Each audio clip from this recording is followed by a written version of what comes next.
জম্মু কাশ্মীরের পেহেলগাঁওয়ে পর্যটকদের উপর বন্দুকধারীদের হামলার জেরে পাকিস্তানের অন্তত 9টি স্থানে ক্ষেপণাস্ত্র হামলা চালিয়েছে ভারত। এতে এখন পর্যন্ত 8 জনের মৃত্যুর খবর পাওয়া গেছে। আহত হয়েছেন অন্তত 35 জন। পাল্টা হামলায় ভারত নিয়ন্ত্রিত কাশ্মীরে পাকিস্তানি সেনাবাহিনীর গুলিতে 3 জন নিহত হয়েছে।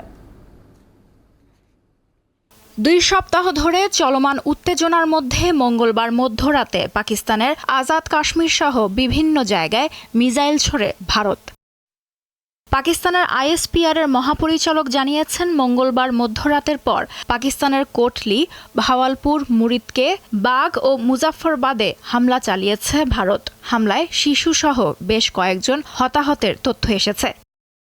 ভারতীয় সশস্ত্র বাহিনী নিশ্চিত করেছে, তারা অপারেশন সিন্দুর এর অংশ হিসেবে পাকিস্তান এবং পাকিস্তান নিয়ন্ত্রিত আজাদ কাশ্মীরের 9টি স্থান লক্ষ্য করে হামলা চালিয়েছে। তবে এই অভিযানে কোনো পাকিস্তানি সামরিক স্থাপনাকে লক্ষ্যবস্তু করা হয়নি বলে জানানো হয়েছে।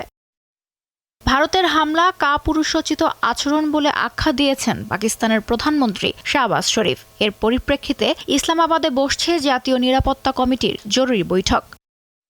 ভারতের ক্ষেপণাস্ত্র হামলার জবাবে পাকিস্তান পাল্টা আক্রমণ শুরু করেছে বলে জানিয়েছে পাকিস্তানের আইএসপিআর।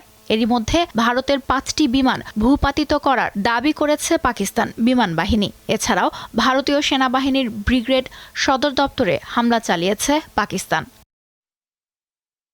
এদিকে ভারতের ক্ষেপণাস্ত্র হামলাকে লজ্জাজনক বলে অভিহিত করেছেন মার্কিন প্রেসিডেন্ট ডোনাল্ড ট্রাম্প। এ ঘটনায় গভীর উদ্বেগ প্রকাশ করেছেন জাতিসংঘ মহাসচিব অ্যান্তনিও গুতেরেস। তিনি বলেছেন, 2 দেশের সংঘাত বিশ্ব আর বইতে পারবে না।